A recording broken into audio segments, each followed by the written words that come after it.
कलयुग की चरम सीमा पर मनुष्य कैसा होगा? कलयुग में कैसा होगा विवाह?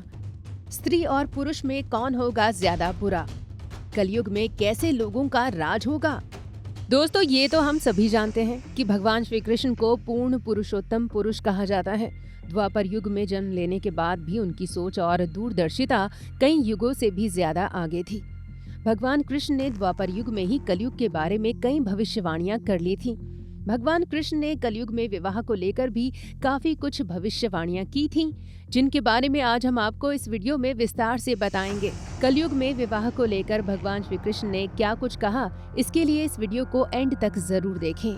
दोस्तों, जब महाभारत का युद्ध खत्म हुआ और पांडवों की जीत हुई, तब भगवान श्री कृष्ण ने पांडवों को बताया कि अभी तो सिर्फ ये एक कुरुक्षेत्र युद्ध का ही अंत हुआ है। आने वाले युग में यानी कलयुग में मनुष्य को कई तरह के युद्धों का सामना करना पड़ेगा। भगवान श्री कृष्ण ने द्वापर युग में ही कलयुग की भविष्यवाणी कर दी थी और पांडवों को बता दिया था कि कलयुग के अंत में कैसी कैसी विचित्र घटनाएं होंगी, जिसका परिणाम मनुष्य के लिए काफी घातक होगा। कलयुग की भविष्यवाणियों में श्री कृष्ण ने समाज से जुड़ी कई भविष्यवाणियां की थी, जिनमें भगवान श्री कृष्ण ने सबसे पहले ये बात बताई थी कि कलयुग में विवाह केवल एक दिखावटी कार्यक्रम और एक मजाक बनकर रह जाएगा। कलयुग को लेकर शास्त्रों में पहले ही कई भविष्यवाणियां कर दी गई हैं। यहाँ तक कि ये भी कहा गया है कि कलयुग में विवाह केवल निजी फायदों के लिए किया जाएगा। कलयुग में विवाह लाभ और लोभ तक ही सीमित रह जाएंगे। शादी में धनवान लोग पैसों का दिखावा करेंगे और गरीब लोगों का मजाक उड़ाएंगे। अगर देखा जाए तो आज के जमाने में श्री कृष्ण के द्वारा की गई सभी भविष्यवाणियां आज सत्य ही साबित हो रही हैं। कलयुग में स्त्रियां अपने पति को छोड़कर धनवान पुरुष को ही अपना स्वामी मानेंगी। जो अधिक देगा उसी मनुष्य को अपना स्वामी माना जाएगा। दोस्तों, विवाह में प्रेम और सम्मान की भावना की जगह केवल विवाह समारोह की भव्यता पर ही अधिक ध्यान दिया जाएगा। कलयुग में लोग विवाह से जुड़ी भावनाओं पर नहीं, बल्कि विवाह समारोह की भव्यता पर ज्यादा ध्यान देंगे। समारोह की चकाचौंध के पीछे कई कड़वी सच्चाइयों को छुपाया जाएगा। कलयुग में गुणों, सम्मान और प्रेम की भावना को न देखकर केवल पैसे पर ही ध्यान दिया जाएगा। जिस व्यक्ति पर जितना ज्यादा पैसा होगा, लोग उसी व्यक्ति से विवाह करने के लिए भागेंगे।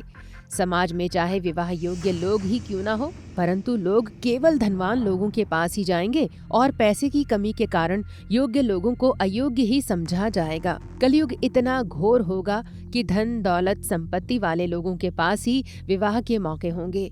श्री कृष्ण के अनुसार कलयुग में विवाह केवल एक व्यापार बनकर रह जाएगा।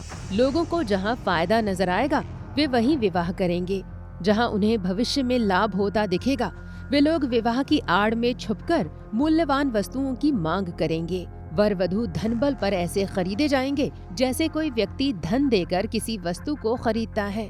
आज के समय में भी कुछ ऐसा ही है। लोग दहेज के लेन देन को बढ़ावा देकर इस भविष्यवाणी को सच साबित कर रहे हैं। कलयुग में अंधविश्वास इतना ज्यादा बढ़ जाएगा कि लोगों के मुख से जो निकलेगा उसे ही शास्त्र समझा जाएगा। कलयुग में ढोंग और पाखंड चरम पर होगा। धर्म कर्म का लोप हो जाएगा।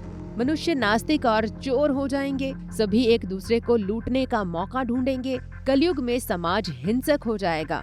जो लोग बलवान होंगे उनका ही राज चलेगा।